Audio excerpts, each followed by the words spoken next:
Alright guys, so in this section we are starting our second unit. This is going to cover chapter 2 with polynomial and rational functions. First topic is going to focus on quadratic functions and models of quadratic functions. In this section we're going to be looking at some common polynomial functions first, but more specifically, like I just mentioned, the quadratic is the one we're going to pay the most attention to. Some common polynomial functions, such as a linear function, is in the form of ax plus b. The constant function is f of x is equal to c, that is a single number, never changes. And then the quadratic is just f of x is equal to x squared. What is the degree of each one of these? Now you can think of degree as the measure of its power. And in this case, if we're talking functions of x, we're talking about the power of x. So if you want to give that a shot, go ahead and pause. If not, let's take a look. For a linear function, the power of x is 1. For a constant function, it doesn't have an x. So the power of x is almost like we say it's 0. And for a quadratic function, the power of x is 2. Now keep in mind, degree refers to the exponents, the power of each term. But if we're talking about just one single variable, we can just limit that to powers of x. But if there were more variables involved in the problem, the degrees would change, of course. Degree of a polynomial is different than a degree of a polynomial function. As we just saw, a quadratic has a degree of 2. Some examples are x squared plus 6x plus 2. Something like 2 and then parentheses x plus 1 quantity and then squared. And minus 3. 9 plus x squared, negative 3x squared plus 4. And even this one down here with x minus 2 times x plus 1. That looks like a FOIL type problem, right? That is a quadratic. It is in a second degree polynomial. And we know that because after we FOIL this out, we get x squared. And then we get minus 2x plus x.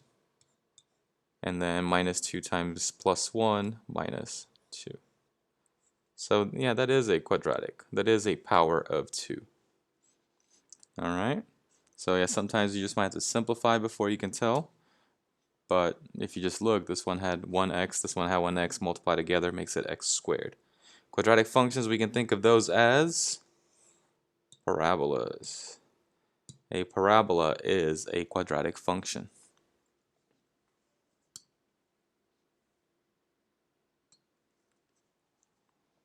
There are some rules that we need to pay attention to when it comes to parabolas. When we look at the graph of y equals ax squared plus bx plus c is a parabola as long as a is not equal to 0. Now why can a not equal to 0? Well, because if it was, then the x squared term would cancel and it just leaves you with less than a quadratic. And for that matter, when we label the parts of a quadratic equation, ax squared represents the quadratic term.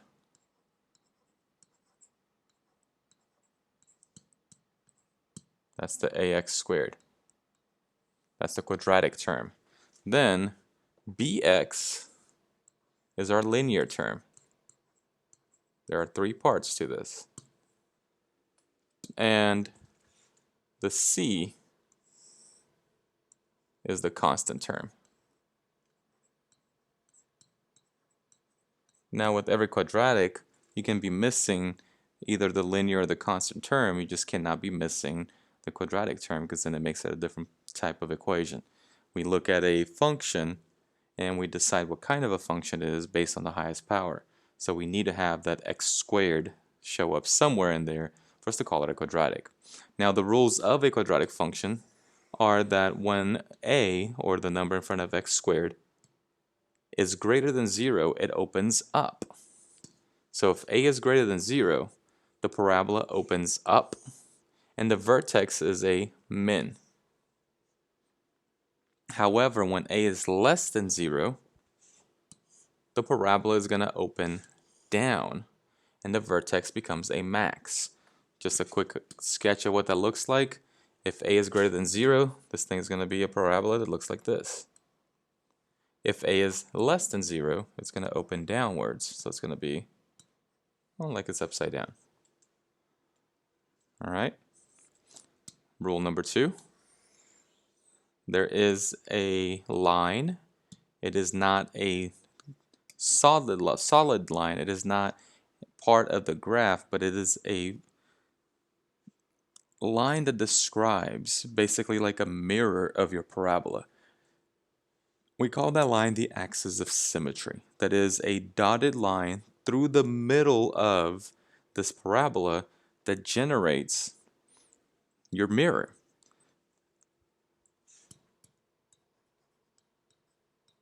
On either side of this line, we see equal values of y a certain distance away, represented by the x. Now, the axis of symmetry can be found by taking x to be equal to negative b over 2a. Again, that goes back to this equation right up here, where it's ax squared plus bx plus c. So negative b divided by 2a gives you an x equals line. This is a vertical line.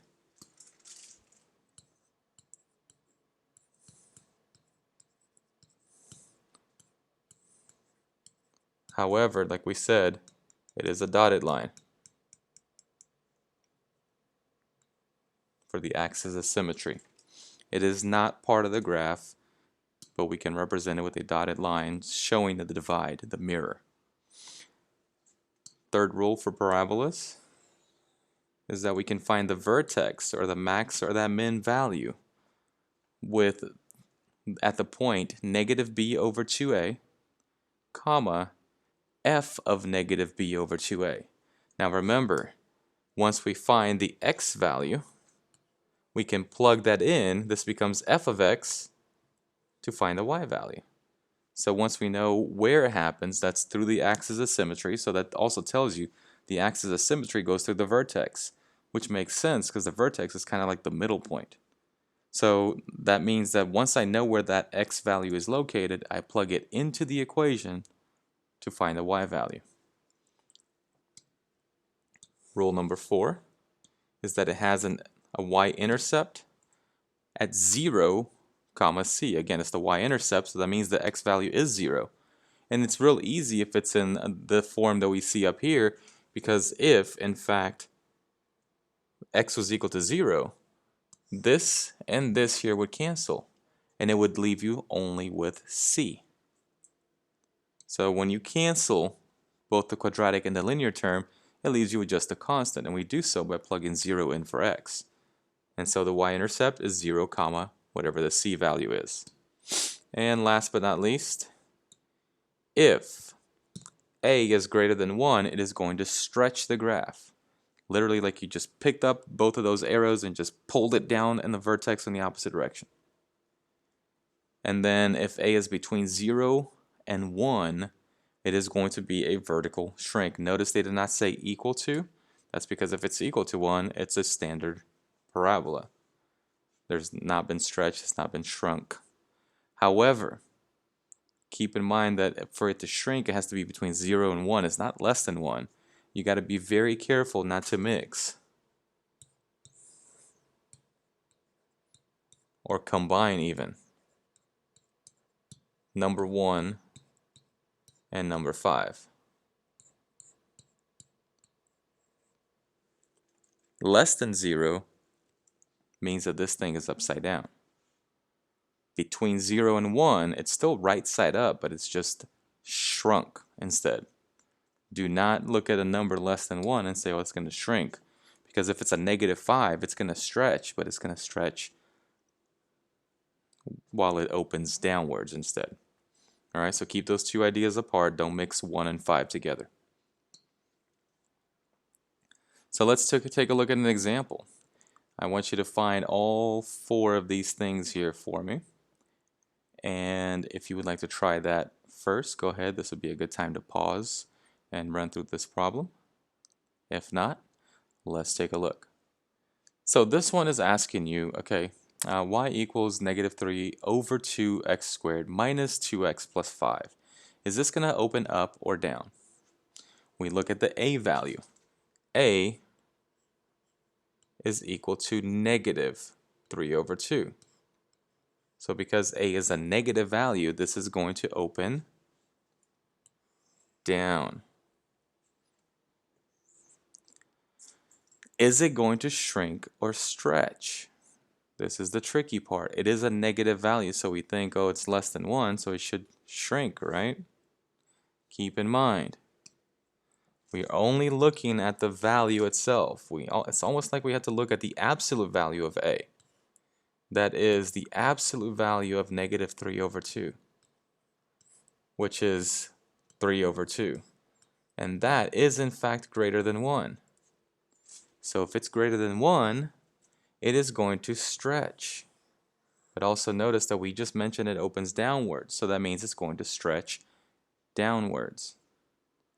What is the y-intercept? Well, plug in a bunch of zeros or just simply look at c, which is equal to 5. Again, remember in our equation, this is ax squared plus bx plus c, if it's in this form. And it is, so c equals 5 means that the y-intercept is 0, 5. This has given us a lot of different things that we can use in order to graph this parabola or sketch a graph without having to do too much work. Now to find the vertex, and is it a max or a min? We can answer the max or min question right away. If this opens downwards, if it opens down, meaning that the graph is going to look like this, that means it's going to have a max value. So the vertex is a max. How do we find it? We got to look at first the x value. X is equal to negative b divided by 2a. That is, x is equal to negative 2 over 2 times negative 3 over 2. It's kind of messy, but we'll get it. So negative 2, that's really 2 over, and conveniently 2 times negative 3 over 2 is just negative 3. So x is equal to negative 2/3. That's annoying, but that's okay. Remember, fractions are just numbers, and they have feelings too. Now that we know what x is equal to, let's find f of x, or the y value. And we do that by simply plugging it in. So I'm going to scoot this up a little bit. So now to find y, I'm going to plug it into y equals negative 3 over 2x squared minus 2x, and then plus 5. I know what x is equal to. That was my negative 2/3, so I can substitute the negative 2/3, which is getting squared, minus 2 times negative 2/3 plus 5. Now we have a lot of fractions flying around. Just be careful with it. We'll plan ahead if needed.